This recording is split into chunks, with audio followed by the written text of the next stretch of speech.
Hey guys, this is Vic from Grasping the Market and welcome to our market briefing. We don't have a major change on the larger time frame. However, on the daily, we see that the one time framing up that has been in place for 5 days has now stopped. And this increases the odds that the market will now move from trend to balance. However, the market couldn't complete the outside session and it settled just barely inside Monday's range.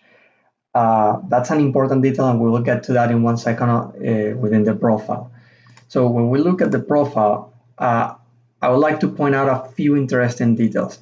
Yesterday on the briefing, we mentioned that sometimes what doesn't happen is more important than what does happen. So yesterday's late move towards the low and the inability to penetrate Friday's range was a very important clue, and that should have alerted of the possibility of the move we saw overnight.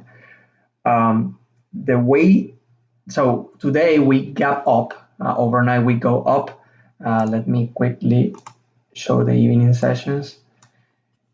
Overnight it went up and left three distributions, and you have a 1 tick separation here and 1 tick separation here. So it was a strong move. Today we gap up, and after a little bit of a push, we strongly closed down that gap. And what happened next is that the A period came almost exactly to the 2900 area. So the way that gap was closed and the 2900 level was tagged immediately exposed the lack of strength to the upside. And having this 1 tick separation here, 1 tick separation here, and the incomplete auction to the downside, you should have alerted immediately of the possibility of a trend day to the downside, which is exactly what happened.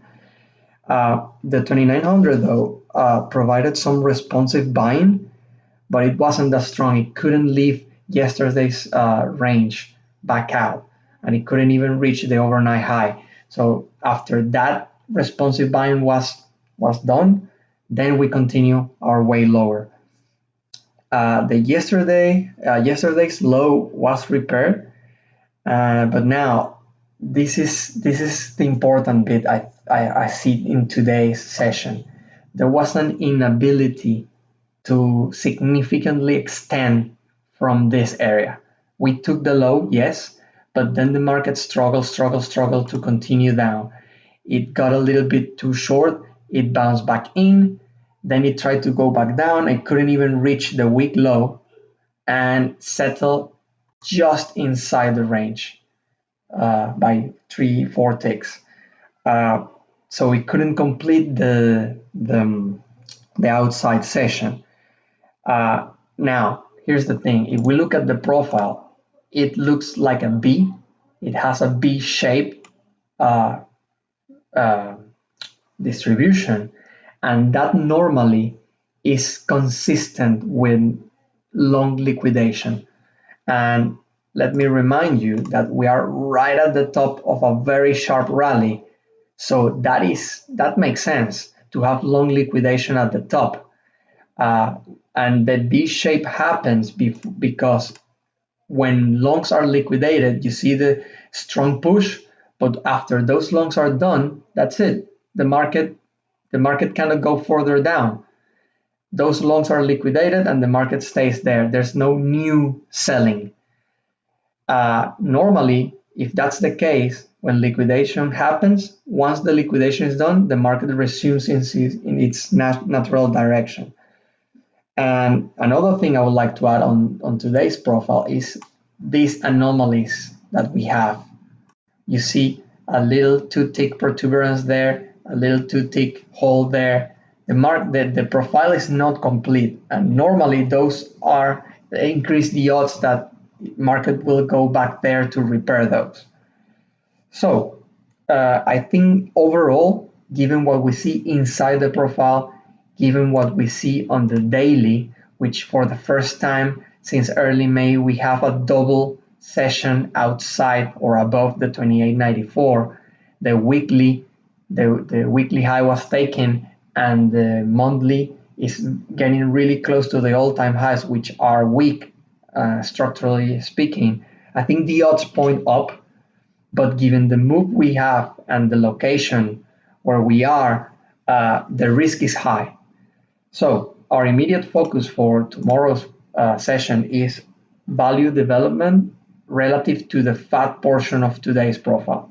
What we want to understand is if this is what the market is considering value for the time being, are we going to probe below? Are we going to accept it, or are we going to reject this?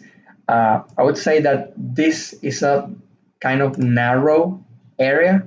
So even if we open there, it's not likely to stay there for too long. Uh, if we get acceptance below, it signals that the market is kind of in a short-term balance and probably is going to be in a balancing range in that area above the Friday's gap. That will be the focus. However, if we have lack of continuation below this fat portion, I think that denotes change. I mean, well, it will not directly denote change, but that if we have lack of continuation, it will increase the odds that we probe back up and try to repair this and potentially continue higher. Remember, anything can happen. Odds are just odds. Later in the week, I believe we have the futures rollover, and next week we have FOMC. So there are some interesting events coming up that will increase volatility for sure. Derivatives trading involves substantial risk of loss and is not suitable for all investors. Past performance is not indicative of future results. Any opinions, news, research, analysis, prices, or other information offered by Grasping the Market is provided as general market commentary and does not constitute or replace investment advice. Grasping the Market accepts no liability for any loss or damage, including without limitation to any loss of profit which may arise directly or indirectly from the use or reliance on such information.